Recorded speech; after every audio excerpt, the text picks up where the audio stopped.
No American journalist has come closer to Fidel Castro than our very own Barbara Walters. She interviewed the Cuban dictator twice in her career.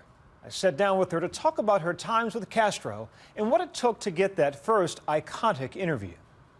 1977. Yeah. You sit down, the first American journalist to sit down with Fidel Castro.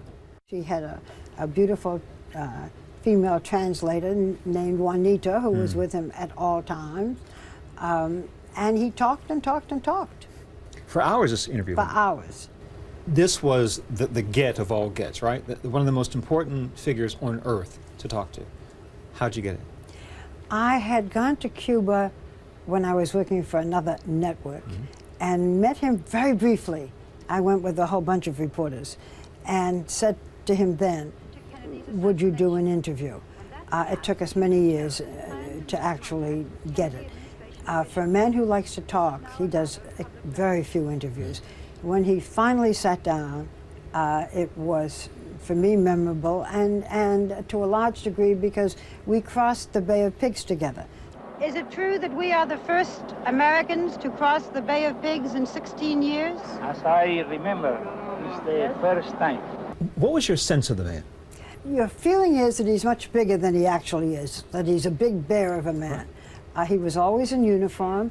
I shouldn't say always. The last time I saw him, he was not. He was wearing a business suit. And to me, he was almost unrecognizable because he loved walking around in his khaki uniform. He was funny. The crew loved him. We traveled throughout the country, throughout the Sierra Maestra Mountains, where he had been a guerrilla when he was trying to take over from Batista, trying to get rid of Batista, who was a dictator. And the word charismatic was made for him. You would have liked him, I would have liked him, then you had to stop and say, just a minute. Yes. You know, this is a man who does not believe in freedom of the press, he told me, does not believe in democracy as we know democracy, had political prisoners, but when you were with him, he was forceful, charming, forthcoming. How did you balance that notion that certainly charming, but knowing what he was capable of, knowing this is a man, as you know, despised, certainly by generations of Cuban Americans in this country, despised quietly in corners of his own country? When I came home, by the way, I knew he was despised, but I realized when I got threatening letters myself, and for a very short time had bodyguard for my family because there was such, and probably still is, such anger towards him. You know, when you do an interview, you have to you're in that position, whether it's Fidel Castro or, I don't know, Yasser Arafat or Vladimir Putin. You're not, when you're in it, you're not there to judge. You're there to get your questions answered, and the way to do it, for me, is to counter, attack maybe, but not to challenge. This is not a, why did you, how come? You know, I didn't do that. When will your country and my country have normal relations? Su país y el mío tendrán relaciones normales. Pienso que depende de la buena voluntad de ambas I believe partes. that depends on the goodwill of both parts. Y pienso que depende también And I believe that it also depends on time. I understand that you have a note in Spanish on your wall at home from Fidel Castro from May 20th, 1977 at 1:29 a.m. in the morning. And it says, for Barbara, as a remembrance of the most difficult interview that I've had in all the days of my life. Why was it so difficult? Yes, it was endless. And because I was able to ask him questions. He did so few interviews that very few people had asked. I was able to ask about his feelings about democracy, which, as I noted, he does not see it as we do. But I also asked him personal questions, which he doesn't like and doesn't usually respond to. I don't know that much about him. I asked if he was married. I kept pushing it, and he kept saying, "Why do you want to know?" And I said, "No, people want to know." ¿Qué importancia? Why not ¿Qué an answer? importancia? ¿Por qué no una respuesta? What is the importance of my being married or not? And who cares whether I'm married or not? And he finally said what we translated to be formally, no. We hear he has something like 5 children. We hear he has triplets as grandchildren. But as a person, We know very little about him. I understand that that day with him, you went to several locations.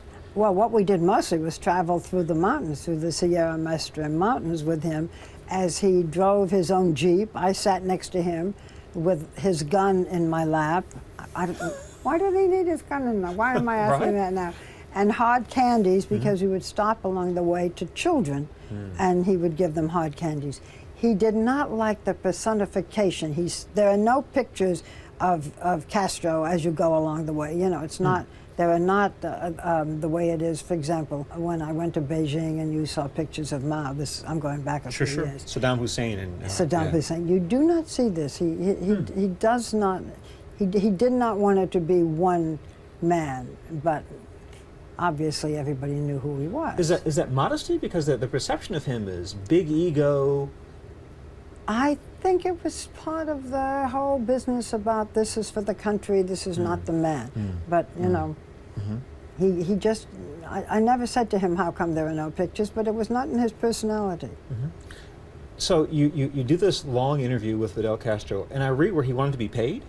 No, this was, when we finished this endless thing, he said, okay, you should pay me. I said, why should we pay you? He said, because I produced this. He negotiated with the Cuban television to do this interview.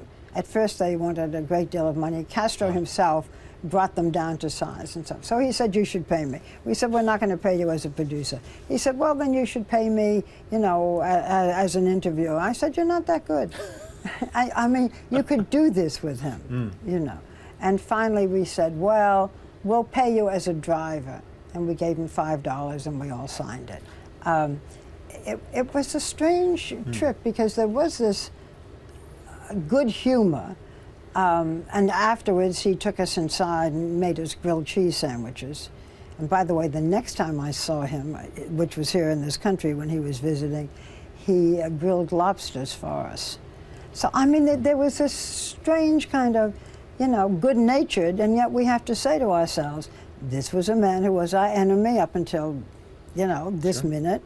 That's strange. Usually it's much more, as you know, much more cut and dried. As you pushed him, and we know you pushed him, did you see some of that edge, some of the darker side of Fidel Castro? You do when you talk to him about freedom of the press. You do when you talk to him about democracy, and his eyes narrow, and he said, my idea of democracy is not yours. And, you know, you cannot insult socialism. You cannot take apart our system. If you ask us if a paper could appear here against socialism, I could say honestly, no, it cannot appear. You see the toughness of the man. We were not allowed to see political prisoners, and he would turn the tables and talk about our own discrimination, and then you got into a whole other discussion.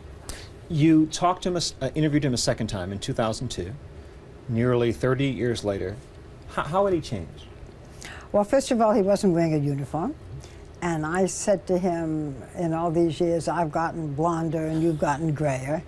It wasn't as important an interview, I didn't think, or as exciting an interview, because a lot had happened and we learned a great deal about him that we hadn't known. So, I mean, I've been trying to do an interview with him since, with Raul. And for a man who likes to talk, because Castro would talk for, I mean, the original interview that we did ran 5 hours, and they ran all of it in Cuba.